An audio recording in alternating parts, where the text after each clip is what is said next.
그 다음에 요거 보면 주택거래 동향을 보면요. 2018년도 10월 누적 기준 주택 매매 거래량은 74만 건. 전체를 얘기한 거예요. 우리나라 보통요. 연간 보통 주택 거래량이요. 100만 건에서 왔다리 갔다리 합니다. 그러니까 소위 말하면 100만 건이 평균이라 보시면 돼요. 90만 건에서 100만, 110만 건, 120만 건. 많이 올라가면 120만까지 올라가요. 보통 100만 건이 평균치예요. 그러니까 지금 평균치보다 모자란 거잖아요. 그렇죠? 지금 굉장히 심각한 거예요. 그리고 전세 거래권 대비 매매 거래 비중 최초로 50선도 붕괴된 거고요. 반면 분양권 거래 비중이 급격한 증가세 추세가 되고요. 분양시장과 재고주택 시장 동조화가 약화되고 있더라. 원래 재고주택이 늘어나면서 분양시장이 활성화되고 근데 전형적인 포커스가 맞춰져야 되는데 지금 그렇지는 않아요. 그러면 분양권 거래가 비중이 급증했다면 뭔 얘기예요? 신규 주택 수요가 굉장히 크다는 얘기가 똑같은 거예요. 여러분들 신규 주택 수요가 높다는 얘기는 내가 그래요. 옛날에 그랬잖아요. 뭐냐면은 요즘 이 친구들끼리 야 모데라스 한번 갔다 올래? 나 집 살려고 했는데 모데라스나 구경하려고 했는데 모데라스 갔다 왔더니 씨 열받는 거야. 그래가지고 잠자다가 이렇게 발로 툭 치잖아요. 이사 가자고. 제가 옛날에 그랬잖아요. 웃으면서 그런 얘기 했잖아요. 그 걔가 2, 3년 전부터 얘기했던 거예요. 이 얘기를. 왜 그러냐면요. 제가 그랬잖아요. 이 기술의 변화 속도가 너무 빠르기 때문에 기술의 변화 속도만큼 이 기술적인 것이 아파트에 들어가 있으니까 사람이 신경질 나는 거예요. 그래서 이번에 저희 이렇게 디벨로퍼 강의한다고 노병문 교수를 초빙하는데 노병문 교수가 굉장한 아이템 하나 갖고 있어요. 뭐냐면요. 이 벽에다가 이렇게 놀로 되어 있는 거를 이렇게 붙여요. 놀로 되어 있는 거를. 요게 돌도 말려져 있는데 본드를 칠하고 딱 붙여버리면 돌이에요. 그럼 여러분들 집에 타일을 붙일 때 여러분들이 자기가 붙이면 돼요. 자르는 건 가위로 잘라요. 근데 붙여놓으면 돌이에요. 천정에도 붙어요. 벽에도 붙이고 바깥에 다 붙일 수 있어요. 획기적인 아이템입니다. 그걸 갖고 온 거예요. 그래가지고 제가 이제 했죠. 얼른 모셔왔죠. 그래서 획기적인 아이템이잖아요. 기가 막히더라고요. 여러분들 안방 저기 거실 뒤에 보면 TV 있잖아요. 그 앞에. 그쵸? TV 뒤에 보면은 벽이 좀 장식을 딱 하고 싶은데 돈이 많이 들어가잖아요. 그쵸? 이걸 돌을 갖다가 금강산 있죠? 북한에 있는 금강산에 사진을 찍은 거 깔끔한 거를 중국에다 딱 집어넣으면은 중국에서 그 돌 위에다가 프린팅을 쫙 해줘요. 그 여러분들이 그냥 가서 본드 칠하고 붙이시면 돼요. 이렇게. 그럼 뒤에 뭐 있어요? 금강산. 돈은 얼마? 50만 원 이하로 들어가요. 타일값보다 싸요. 실크 벽지보다 싸다고요. 단가가. 여러분들 중국 무시하지 마세요. 중국 무서운 나라예요. 제가 왜 이 얘기를 하냐면은 시장 자체가 이 기술의 변화 속도가 너무 빠르기 때문에 그런 것이 다 주택에 들어가 있으니까 사람들이 들어갔다 오면서 그게 싫은 거예요. 그래서 신규 주택 수요가 많다는 얘기예요. 그만치. 거기다가 이제 올해 3월 달부터 이 민간한테 상용화되기 시작하는 게 뭐예요? 5G잖아요. 그러면 각 가정마다 5G가 다 들어가는 거예요. 여러분도 5G가 들어가면 어느 정도 수준이 되냐면요. 스마트폰을 내가 갖고 있잖아요. 그쵸? 스마트폰을 갖고 있어요. 근데 갑자기 전화가 왔어요. 예? 그러면은 TV 보고 있고 이렇게 하는데 나도 TV 보고 있고 하는데 옆에서 전화기 잡고 서면 이렇게 하면 말소리 다 들리잖아요. 그쵸? 갑자기 벽에 붙어있는 드론이 딱 와요. 주인님 전화 왔습니다. 그래 누군데? 그 누구래? 그러면 얘가 전파를 딱 쏴줘요. 이렇게. 그러면 제가 하는 말이 옆 사람한테 안 들립니다. 내가 하는 말은 그대로 올라가서 전송이 되고요. 내가 하는 말 옆 사람이 못 들어요. 그리고 거기 스피커에서 나오는 소리도 옆에 있는 사람이 듣지를 못해요. 그게 현재 기술이에요. 이게 가능하게 만들어주는 게 5G예요.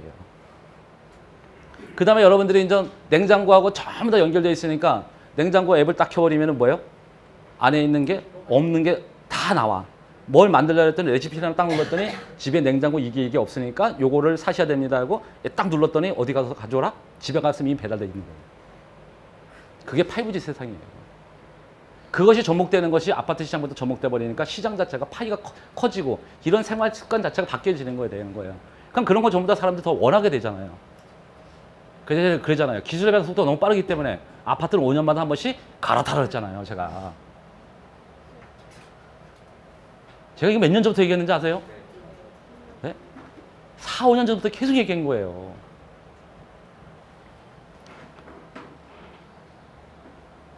주택 공급 동향 같은 게 보면요. 2018년도 10월 말 기준 주택 인허가 물량은 41만 호로 전년 동월 대비해서 17.9% 감소했더라. 그럼 주택 인허가 물량이 감소하는 거예요. 지금 주택 인허가 물량은요. 작년까지가 2017년에 최고 많고요. 작년에 조금 물량이 떨어진 거고요. 올해부터 시작해서 주택 인허가 물량이 계속 하향세를 탈 겁니다. 그러면 이게 왜 하향세를 타냐면요. 어쩔 수 없어요. 지금 잘 보세요. 어느 정도 지금 3기 신도시가 어느 정도 와더라도 인허가 물량 그렇게 크잖아요. 3기 신도시가 제대로 가려면 앞으로 2년 뒤거든요. 보상금 계획 잡고 기본 계획 잡고 실시 계획 잡고 토목공사하고 아파트 분양하고 그 아파트 분양하기 전에 어느 정도 토목공사가 완료되고 용지 팔고 그럴 때 주택 인허가 실적이 들어가는 거잖아요. 근데 3기 신도시가 커요, 안 커요? 그게 크진 않아요. 결국 인허가 물량 자체가 계속 줄어들 거예요. 그런 것도 알아두시고요. 서울 같은 경우는 공급 물량은 전년 동기 대비 46.2% 감소했더라. 그러면은 2009년 이후 최저 수준을 기록했더라. 이거를 포인트로 잡으셔야 되는 거야. 공급 물량이 전년 동기 대비 46.2% 줄어들었다. 제가 옛날에 그랬잖아요. 서울시에 집질 땅이 있어요, 없어요? 없어요. 그래서 얼마 전에 박원순 시장이 나와가지고 뭐라 그랬어요?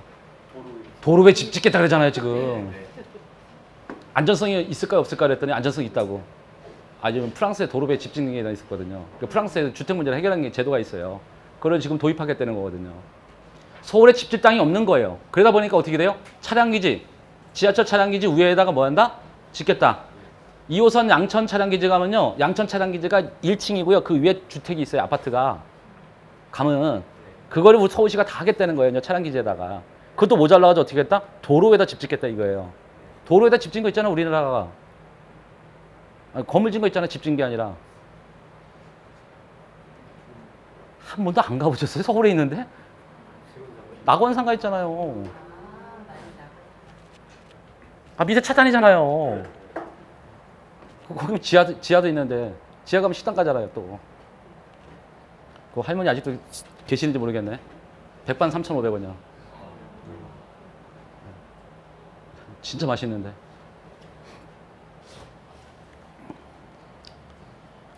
이런 것들을 잘 보셔야 되는 거예요. 서울에 이 물량 자체가 없까? 왜? 물량 자체도 떨어지고 이 물량을 채우려면 제가 옛날에 얘기했잖아요. 뭐가 활성화된다? 재건축하고 재개발이 활성화돼야 되는 거예요. 즉 재고주택 시장에서 철거를 해가지고 새롭게 주택을 공급해야 되는데 서울시 주택 가격이 정말 높다 그래가지고 재작년부터 시작해가지고 재건축 갖다 막 묶어버렸잖아요. 그러니까 재건축 시장이 살아야 죽어요. 죽어버리는 거예요. 그리고 살다 그래도 어떻게 해요? 재건축 시기를 계속 연장시켜버리죠. 어차피 재건축 초과 이후 환수제 없애버리고 다 했으니까 살려놨으니까 그거 어떻게 돼요? 계속 밀어버리잖아요. 이번에 개포동 같은 경우도 나온 거 보셨어요? 기존보다 얼마 더 올라갔다? 50% 더. 기존에 나오는 것보다 50% 더 상승했더래요. 재건축 초과 이익금이. 그래가지고 난리 나잖아요. 그래가지고 이거 해결하라고 뭐 해요? 얼마 전에 뭐 한다? 조합장 바꾸라고 이번에 총회한다잖아요. 이 정도예요. 그래서 서울은 잘 하셔야 되는 거예요. 서울은 제가 늘 얘기하는데 이렇게 보셔야 되는 거예요. 서울의 주택 가격이 상승하는 거는 제가 매번 얘기하잖아요. 옛날에도 얘기하지만 뭐냐면은 주택을 공급할 뭐요? 공급 택지가 없잖아요. 그러니까 유일한 게 이게 공급할 택지가 없는 거예요. 이게 유일한 게 뭐다? 재개발, 재건축이에요. 이거 다 죽여버렸잖아요. 특히 재건축 죽여버렸잖아요. 근데 재건축을 죽여놨어. 그러니까 서울의 신규 주택 시장은 신규 주택 수요가 엄청 높은 거야. 그럼 재건축을 죽여버렸어. 근데 소규모 정비법이 살아있거든요. 소규모 정비법은 빈지 및 소규모 정비 등에 관한 특례법이에요, 얘는. 근데 도정법 위에 있단 말이에요, 얘는. 이게 특례법이란 말이에요. 이 소규모 정비법은 특례법이에요. 근데 이 소규모 정비법에 뭐가 있냐면 이게 들어갔단 말이에요. 가로주택 정비 사업하고 여기다 하나 더 들어갔던 거 해놨죠. 뭐 들어갔어요? 소규모 재건축 사업이 들어간 거예요. 소규모 재건축 사업. 뭐? 200세대 이하. 얘가 들어갔단 말이에요. 그래서 앞으로 여러분들은 서울 시내에서 뭘 원하냐면 가로주택 정비 사업지, 그 다음에 소규모 재건축 사업지, 여기에 올해 목숨 걸고 투자하셔야 되는 거야. 왜? 어차피 올라갈 거니까. 신규 주택 수요를 찾기 힘들단 말이에요. 근데 재건축, 조합원 주의, 양도하고 뭐 이런 거는 다 도정법에서 해놨죠. 얘는 특례법에도 그거 없습니다. 얘는 특례법에서 그게 없다니까 적용 안 받아요. 그 여러분들이 이런 세법이라든지 정책, 부동산 규제 정책 피해가는 방법도 이런 거 다 알아두셔야 되는 거예요. 왜? 얘를 살려야 되는 거예요. 소규모 정비 사업을. 서울시도 마찬가지 정부 입장에서는. 그렇죠? 너무 재고주택이 많아. 30년대 노후된 주택이 많아. 그래서 새 집을 바꿔야 돼. 근데 다 죽여놨어 이거를. 나머지 이것도 죽여요? 못 죽이는 거예요. 모든 정부 정책은 한쪽은 규제를 한쪽은 살려놓고 가는 거예요. 그래서 올해 투자는 여기에 포커스를 맞춰줘야 되는 거 서울에. 근데 이거를 갖다가 어떤 사람이 그런 거예요. 아까 얘기했죠? 얘는 도정법이 아니에요. 소규모 정비사업 특례법이 적용받기 때문에 재건축 조합원 주의 양도 된다 안 된다. 얘는 되는 거예요. 이런 거를 여러분들이 잘 아셔야 돼요. 그 다음에 또 하나 보면은 주택 공급 없어요. 이런 것들이 있고. 두 번째가 뭐 있어요? 주택 공급할 땅이 없다니까? 근데 아까 얘기했잖아요. 신규 주택 수요는 다른 어떤 동네보다 얘가 높아요. 서울이. 근데 신규 주택 공급할 데가 없잖아요. 그렇죠? 세 번째는 뭐예요? 서울이 가처분 소득이 제일 높단 말이에요. 가처분 소득이 제일 높아요. 지금 말하면 서울의 억대 연봉자들이 제일 많다고요. 지금 전국의 억대 연봉자들이 1억이 넘어가는 억대 연봉자들이 48만 명 정도 된대요. 지금. 예? 그중에 42만 명이 서울에 있다니까요. 그 얘기 무슨 얘기예요? 아, 돈 제일 많이 버는 애들 다 서울에 있다는 거예요. 그러면 이 사람들은 뭐예요, 먼저? 얘들이 주택 구입할 능력이 있는 애들이잖아요. 그 다음에 네 번째 뭐냐면은 자본 있죠. 우리나라에서 자본, 즉 소위 말하면 그러니까 부자, 소위 말하면 100억 이상 정도 부자 되는 사람들이 다 몰려있는 게 어디에 몰려있어요? 서울이요. 85%요. 100억 이상 부자가 85%가 서울에 몰려있다고요. 이게 무섭다는 거예요. 이런 것들이. 근데 아직도 많은 사람들이 뭐라고 생각한다? 서울의 집값이 떨어지더라? 웃기는 소리 하지 마세요. 절대 떨어질 리가 없어요. 제가 그랬잖아요. 2019년 잠시 주춤하지만 2020년부터 다시 또 올라갈 거다. 이렇게 얘기했거든요. 옛날부터. 2016년, 17년, 18년, 3년간은 미친듯이 올라가고 2019년도 잠시 주춤하고 그때 옛날에 그 2016년대 강의할 때 그랬잖아요. 노무라 증권에서 하나 나왔던 예를 들어서 뭐라 그래요? 30세 중에서 결혼을 제일 많이 안 할 때가 2019년도래요. 노무라 증권에서 다 조사를 해봤더니 이 통계치를 보면서 2019년도에 결혼을 안 하는 사람이 제일 많다는 거예요. 근데 혹시 올해가 혹시 사주 보러 다니신 분 중에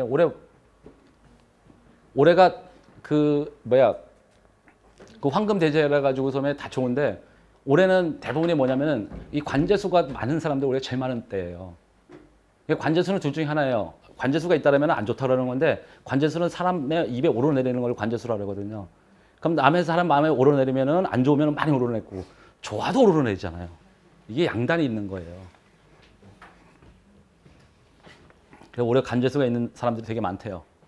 사주 보러 다니세요. 재밌잖아요. 주택 공급 동향 조금 한번 볼게요. 2018년도 입주 물량 오피스를 포함해가지고 52만 호 정도 됐고 2000년 이후 최대했단 말이에요. 작년이. 그다음에 가구 수요 대비 서울은 물량 부족하고 지속된 반면 경기 경상 지역 입주 물량 누적되더라. 경남은 기반 산업 약진 속에서 약진 속 즉 부진이죠. 부진 속에 2019년 입주 물량 확대 예정으로 조정 과정이 장기화가 우려되더라. 이거죠. 경남 쪽에. 대구 빼고 섬 이쪽에. 입주 물량이 많아요. 거기다가 뭐요? 제조 기반도 망가졌죠. 그럼 당연히 조정 기간이 오래 갈 거란 말이에요. 벗어나기 힘들어요. 여기는 당분간.